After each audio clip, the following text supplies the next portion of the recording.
How's it going, everybody? Maxwell McGee here with Oliver from Ramino, and today we're checking out Swords and Soldiers 2. Oliver, thank you for sitting down on the couch with me and for feeding me delicious cookies earlier. No problem.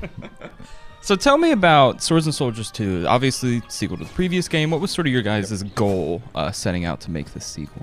Well, basically we want to make a way better Swords and Soldiers. Like, we made Swords and Soldiers 1 5 years ago, and we've grown as a company. We've made awesome mods, and yeah, we learned so much in the meantime that looking back at Swords and Soldiers 1, we always thought, well, that can be a way better game. Yeah.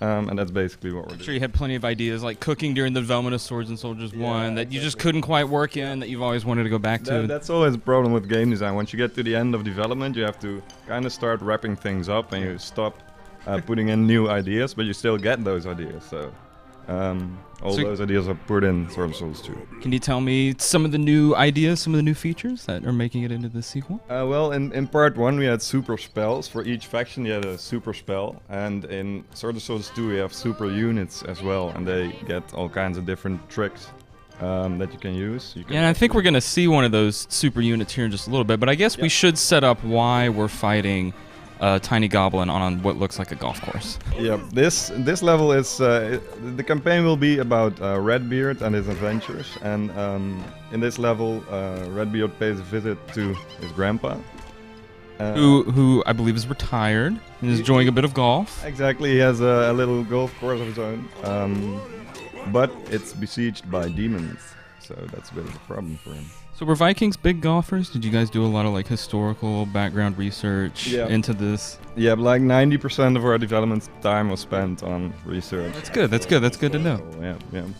So it's very important. That's like game design 101. Oh yeah, you gotta make sure your facts are straight when you're dealing with the epic battle of Vikings and demons. Yeah, you have to know that this took place like in 1943.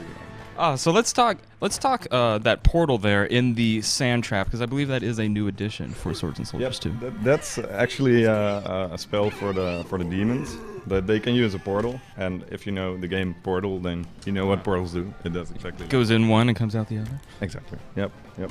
But if you don't own it, you have to destroy it. So that's what the clubby guy is doing.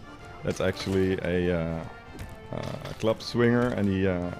Every time he hits something, he stuns it. So, and in the back of those guys, you see the little blonde bearded guys, and they throw meat.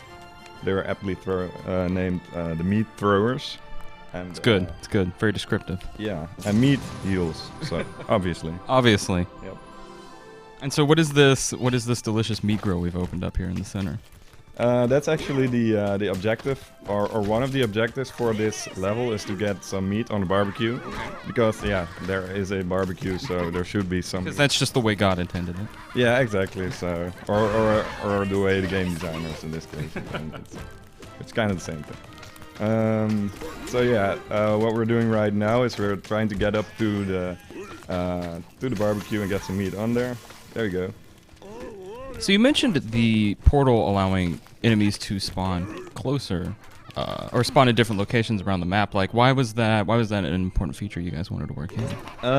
Well, in Swords and Soldiers 1, one of the problems with this kind of setup, it's a side-scrolling strategy game.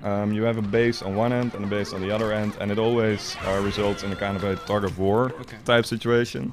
Because you have to like wait for your troops to walk all the way. Sometimes it becomes a little bit of a waiting game, and there's just one front. And we want to introduce a lot of stuff where you can have multiple fronts in the battle, so you have to pay more attention, and you can do strikes in the back of your army's base or stuff like that, like backdooring their workers and everything like that. So there's a lot of stuff that we do for that. So right now we're actually confronting the big guy right there. That's the demon super unit. Okay. He has a big shield. And a dead animal on his back. And a dead animal on his back, of course. So what we're doing to take him out is use the Viking super spell, which is Old Larry. So he's all about drinking meat and punching dudes in the face. And uppercutting demons. Yep, and singing as well. So we took care of the super unit. Actually, when you control the demon super unit yourself, you'll be able to deploy him and they'll turn him into a static form, so he stands still, and he starts throwing any allied units that pass him over whatever is in front of him. So you can throw units over towers and stuff like that. So not only like circumvent defenses that have been set up, but also just get the enemies further downfield faster. Yeah. It's another thing to circumvent the stalemates that could happen in this kind of setup. So there's a lot of like it was a problem in Sword of Soldiers 1, where you like if two equally skilled opponents fought each other, it often resulted in a stalemate.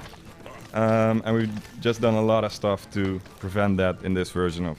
Oh, okay. So then is that sort of portal technology going to be available in multiplayer matches as well? Oh, yeah. Yep. There will be a skirmish mode where you can play against each other in split screen, or you can play one can play on a handheld and another can play on the TV with a remote. So yeah, there will be all kinds of ways to play against each other. And what we want to do with Sword of Soldiers 2 is instead of having 3 set factions like in the first version, you can create your own army.